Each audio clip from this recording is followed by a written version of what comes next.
Have you ever been to an airport, flown to another part of the country, or maybe to a totally different continent for some sort of vacation? Maybe with your family, maybe with your friends. Have you gone through TSA, taken off your shoes, and then struggled to put them on right past the gate? I know a lot of people's biggest fear in life is to get on the no-fly list, especially maybe starting a fight with your spouse in the airport or something, in a place that has so much law enforcement and extreme strict rules and regulations. You can't even take a full plastic water bottle past TSA without it getting confiscated. The last thing you'd want to do, you think, is, I don't know, commit a crime on airport property. But what if your spouse was having an affair? Would you risk the possibility of committing said crime? Is it truly worth it? Especially when divorce is an option? Possibly having a city of 1 million residents being put into lockdown and having two of the largest international border crossings in the United States South being shut down due to a possible terrorist threat? Is it truly worth it to commit a crime on airport property?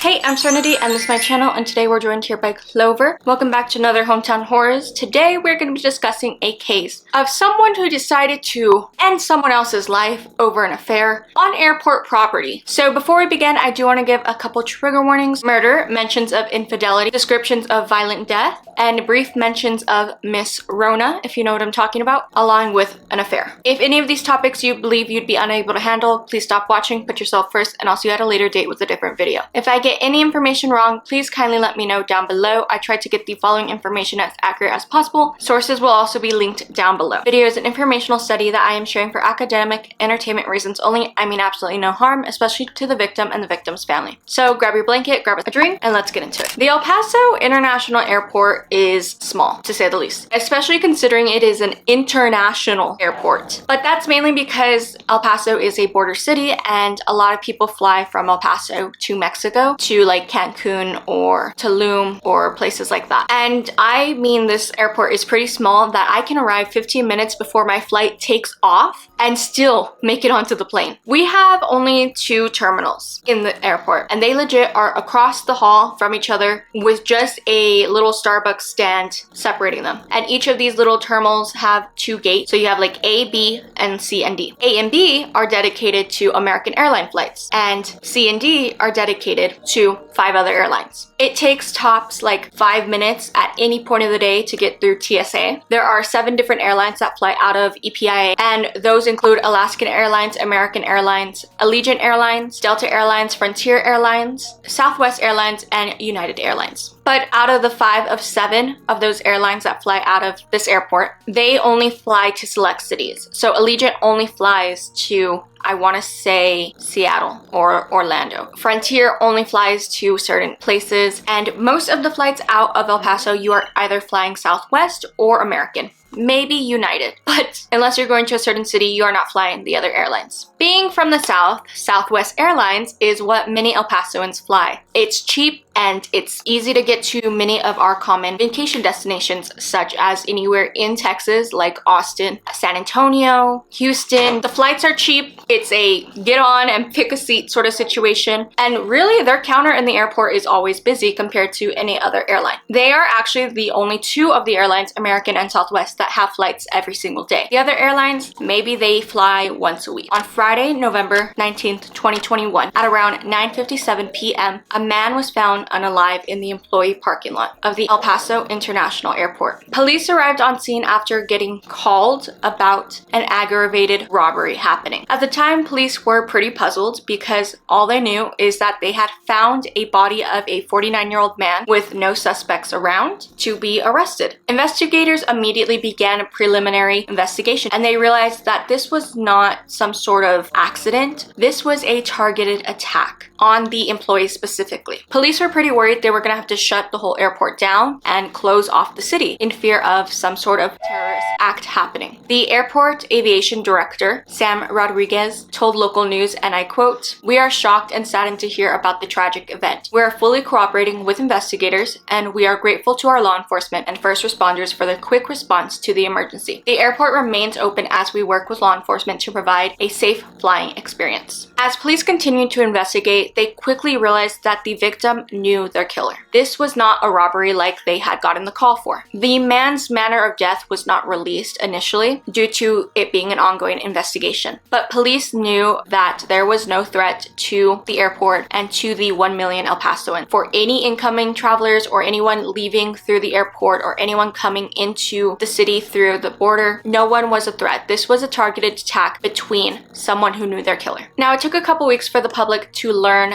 the victim's name, who was killed in the employee parking lot. And this was around a holiday time. You know, a lot of people were flying out of the airport to go visit their family for Thanksgiving. So police kind of tried to keep it not necessarily on down low, but didn't want to worry anyone too much because they were working. On December 2nd, 2021, netizens learned the name of the victim. His name was Juan R. Anzaldo. He was a 49-year-old man who worked at the El Paso airport with Southwest Airlines as an employee for the ground operations. He was a father of 6 to 4 sons and 2 daughters. Many people in his life described Juan as a kind person who would be adored by anyone around him and always made the extra effort to make people feel special. When this news was released, Sam Rodriguez, the aviation director at EPIA, released this following statement. "We are shocked and saddened to hear about the tragic event. Our hearts and deepest condolences go out to the victim's family, Southwest Airlines, and all those impacted. We are fully cooperating with investigators, and we are grateful to our law enforcement and first responders for their quick response. The airport remains open as we work with law enforcement to provide a safe flying experience." But the question remains, who would end Juan's life? On December 6, 2021, the answer came with the arrest of 50-year-old Bernard Walter Christmann, who was charged with the murder of Juan R. Anzaldo. Through police investigations, they were able to learn that Juan was actually in a relationship with Bernard's wife, Elaine. They were having an affair, to put it simply. Now, some reports claim that Bernard and his wife, Elaine, were separated. So, was it truly an affair, or was it that they just weren't getting along and she found comfort elsewhere? Bernard had hit Juan so hard in the head, resulting in blunt force trauma. And as Juan was standing next to his car, that's when he was attacked after finishing his shift for the day. On December 3rd, 2021, the El Paso homicide detectives were assisted by U.S. Marshals of the Lone Star Fugitive Task Force to arrest Bernard Walter Christmann at his home on the west side of El Paso. He was taken to the downtown county jail and held on a $1.25 million bond and charged with murder in the first degree. Before being booked in jail, though, Bernard had been questioned by investigators about how exactly he ended Juan's life and why he did it. Bernard knew that Juan had a shift that day at the airport, and he knew on the night of the 19th that Juan would be getting off late. So he drove his weathered F-150 truck down to the El Paso airport, where he parked his truck in the parking lot. As you exit the airport, there is a parking lot where there is a large horse statue called the Equestrian, and it's right next to 2 hotels that are right next to the airport. Bernard exited the car and walked towards the employee parking lot at a different part in the airport area. There's basically like 3 parking lots. There is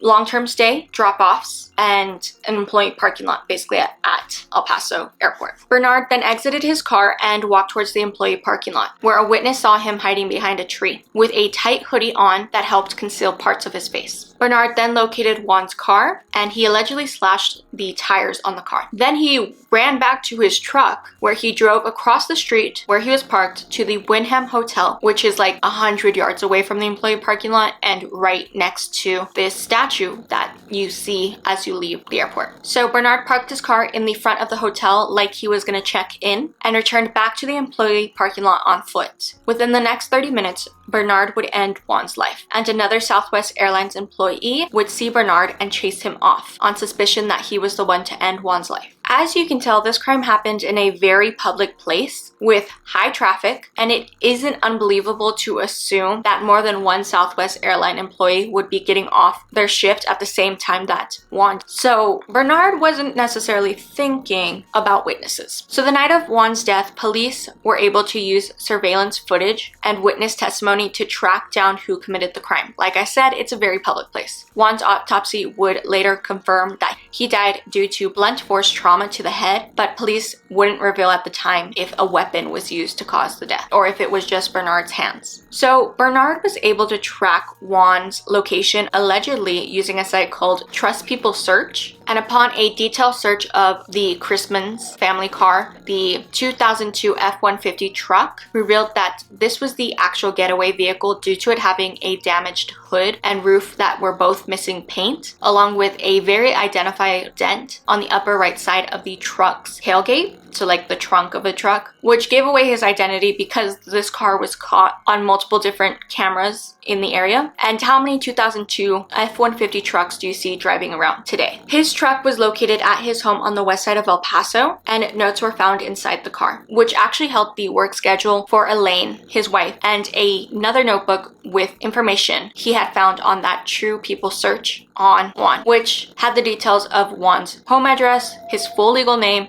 and his phone number. There was also a very detailed log of Juan's arrivals and departure from home and work, along with the exact date and times of these departures. The question then became, how did Juan and Bernard's wife meet? Well, Bernard's wife, Elaine Christmann, also worked at Southwest Airlines, where she met Juan as co-workers. But police were puzzled because, again, they were unable to confirm whether Bernard and Elaine had divorced legally, or if they were separated, or if they were in a loving relationship. Some people believed that they had already divorced, but it quickly became evident through more investigations that they were married but separated. Investigators interviewed Elaine Christmann after her husband was arrested, where she revealed she was in a relationship with Juan for about a year. She also stated that she wasn't sure that Bernard was at their home when her lover was killed. Police wrote the following in the affidavit, and I quote, Elaine Christmann said she had worked a long day and had taken medication to help her sleep. Elaine Christmann would not tell investigators that her husband was not home. You will find out that Elaine is not a very good witness by any means, and it does seem like she will lie to save herself. Police learned about Elaine sending a text to Bernard when they pulled his phone records, and on the night of November 19th at around 9 p.m., less than an hour before police would arrive on scene, the text said, and I quote, interesting how you're still out. Bernard was trying to be very careful with his phone, and it is unlikely that he actually received that message because he had tried to go into his phone to manipulate his settings so that his phone wouldn't appear to be connected to the internet, so it wouldn't be tracked through cell towers as he drove to the airport before and after the attack. But whatever Bernard attempted to do, it wasn't successful due to forensic analysis revealing that his phone was at the airport during the time of the murder. This contradicted the alibi Bernard had initially given police, claiming that he was actually nowhere near the airport on the west side of El Paso, very far away from Central, where the airport is located, and he was actually picking up his grocery Instacart order. The evidence against Bernard Walter Christmann continued to pile up though. As the night of November 19th, as Juan was walking towards his car after his shift, he noticed that his tires had been slashed. So he immediately called his supervisor. While on the phone, the supervisor heard a male approach Juan, followed by cries from help and sounds of struggle. The supervisor immediately rushed the parking lot, calling another employee to come with them together to check. And together the pair found Juan's body on the ground near his car, and one of the men chased after Bernard, who was wearing dark clothes. The pair would give descriptions of the alleged attacker to police, and through these descriptions, police were able to go through surveillance footage to find a man wearing the described clothing, running through an employee parking lot towards a truck parked in the Wyndham Hotel. Police were able to track the coworker who chased after the man on surveillance footage because he was wearing those highlighter yellow and orange safety vests that are worn by Southwest Airlines employees. The man shouted for Bernard to stop, but he took off very quickly. So there was actually another witness that saw Bernard hiding behind a tree, and this person was a frequent flyer through EPIA. They flew to different locations all the time. And the night of the murder, she gave the same description of a man in dark clothing, stating, and I quote, "It appeared as if he was looking for someone in the employee parking lot. His behavior was odd and it scared me." December 9th, 2021, the following Monday after the arrest, Bernard Walter Christmann's first bond hearing was set, but Brock Benjamin, his attorney, actually asked for the hearing to be moved to December 17th, 2021, as they awaited medical records from the Christmann's family. This was approved. So on December 17th, 2021, attorney Benjamin asked the court to grant his client, Bernard Walter Christmann, a personal reconciliation, which basically is a personal bond that is a sworn court-ordered agreement that the defendant will show up to court when ordered and comply with any and all conditions placed in their release until trial. So that could be like a curfew, wearing an ankle monitor, sort of thing. Now, the judge denied this request and stated that his $1.25 million bond was an appropriate bond due to the proportion of a crime that Bernard had committed, and that would remain upheld. The judge claimed that due to the nature of the crime and that it was in a public place, Bernard was not safe to be in the community, so he would have to remain behind bars until the trial. However, Attorney Benjamin tried to reason with the judge that the Christmann family didn't have a lot of money and they could not pay that bill. Also, that COVID was rampant in jails. This was 2021, and his client just didn't have the best health, so he was really worried that Bernard would catch the virus, especially since he wasn't receiving his usual medication while in jail. Benjamin had asked for the hearing to be pushed that week because he was awaiting reports from 2 of Bernard's doctors, and to this court he had brought letters from Benjamin's cardiologist that stated that the changes to his medication not being given to him were of a huge concern for his patient's health. His pulmonologist also wrote a letter stating that his patient was more prone to getting COVID due to a weaker respiratory system. But ADA John Briggs, who is residing on this case, disagreed because Bernard's health didn't prevent him from running all over multiple parking lots and using enough force to end a man's life. He was able to plan out a murder and flee the scene quickly. ADA Briggs also brought forth evidence gathered through a search warrant of the F-150 truck that showed Bernard was keeping a running log of the multiple times he drove to the airport to track Juan Alzalzo's movements. It was proven that Bernard went searching public databases for information on Juan, and upon further investigation, police were able to pin down his search history on his very own cell phone, showing him trying to find out how to hide locations on phones in real time. So the judge agreed to keep Bernard Walter Christmann behind bars. He was not safe to be in everyday society until his trial began. On August 28th, 2023, almost 2 years later, the trial began, and it would last 5 days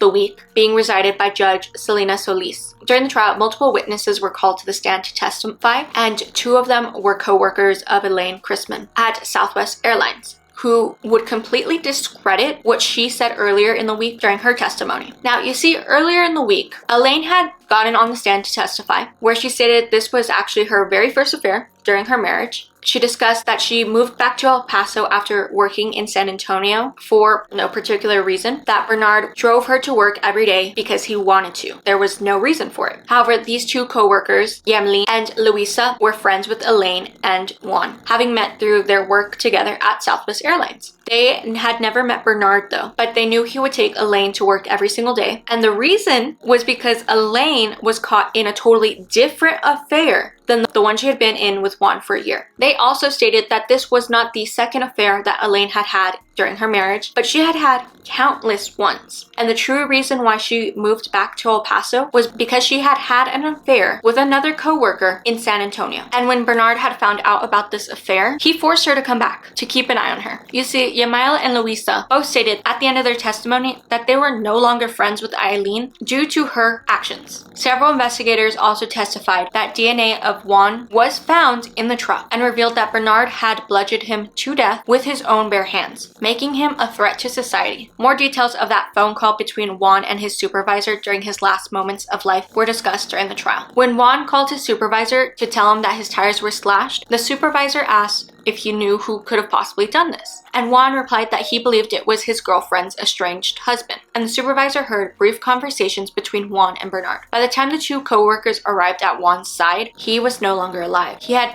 died that quickly, and they found him with a lot of blunt force trauma to the head and face. The defense's argument wasn't very strong. They argued that Bernard was misidentified. This was not him. He didn't do any of this. He was misidentified by that co-worker who saw a man flee, claiming that the jail on his booking sheet stated that his client was 6 feet tall. And the witness described the hooded man somewhere between 5'5" and 5'8". Now, I will say that when you are running, aren't you kind of crouching down a little as you run? This was a huge discrepancy in the case according to the defense. That was all the defense's argument, really. The prosecution asked for the defendant to be sentenced to life in prison, and I quote, "For the brutal, methodical killing of Juan based on Mr. Christmann's actions, Mr. Alzaldo will never have his 50th birthday party. He will never have any sort of celebrations. He will never be able to see his children. This crime merits a life sentence for the life he brutally took." Now, the defense asked the jury to sentence their client to less than 15 years because anything above that to Bernard, who was 53 years old, would be a life sentence. On Thursday, August 31st, 2023, the jury of 10 women and 2 men were sent to deliberate on whether Bernard Walter Christmann would be found guilty. And after a few hours of deliberating, he was guilty of murder. The following day, on September 1st, 2023, the same jury deliberated for the sentence that he would be sentenced to. And they sentenced 53-year-old Bernard Walter Christmann to life in prison, along with a $10,000 fine in the death of 49-year-old Juan R. Alzaldo, the maximum sentence they could give him. In 30 years, in 2053, Bernard will be eligible for parole. The trial concluded with the family's victim impact statements from Juan's family. His daughter, Monica Alzaldo, told the court she would never forgive Christmann, and I quote, "I never thought I would have the strength to face you. You ruined my family, and you ruined your family. I don't feel bad for you. I hope you remember this until the day you die. I will never forgive you." Juan's son, Aldo, said the following, and I quote, "Today, justice was served. My family and I feel a big relief, and we all feel a little safer out there now that we know that Christmann will be gone for the rest of his life. This does not bring my dad back by any means, but we did get our justice." The defense did state that they would appeal the verdict. In a document I found on April 17th, 2024, Bernard Walter Christmann, appellant versus the state of Texas, they asked for the first motion of extension, which was granted, and the brief was due on May 17th, 2024. But they asked for a second motion of extension, which was granted and was due on June 16th, 2024, with no further extensions unless something drastic happens. Now, that day just passed, and there have been no updates from what I can find. That is all the information I have on this case. I do want to say that I don't know if Bernard and Elaine have filed for divorce or if they're still married, but if she had a history of cheating, divorce was always an option, not murder. That's what always gets to me. These cases are not few and far between about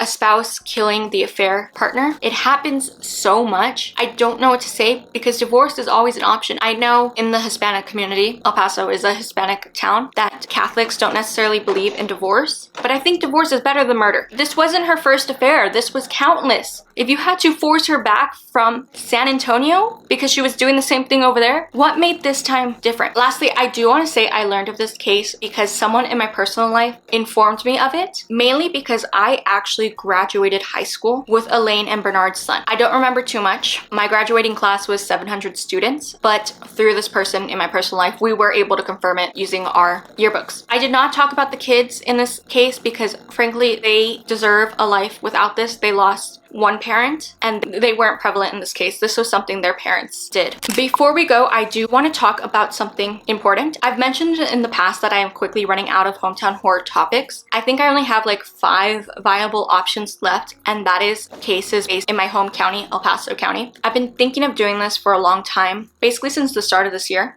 but recently this past semester of college, I took a class called Borderlands, Diasporas, and Transnationalism in the Latinx communities for my degree. That really opened my eyes to Latin countries that I haven't really considered the history prior. I have gotten many comments over the 3 years of doing this series thanking me for covering cases in the Hispanic and Latin community because oftentimes we don't get enough attention. And I think by expanding this series, more cases that are not just based in the United States can be given the coverage they need and bring awareness to them. One of the examples is I have the Women of Juarez video based on femicide in Mexico on my channel. I think that was a very important video. I will say though, it will take a little bit longer because I'm having to translate articles from Spanish to English and I'm only a one-woman show, so just navigating, having to learn how to research in a different language will be a little different. My Spanish isn't 100% the best, so I will need to ask my friends and family to help me with certain words that get me tripped up.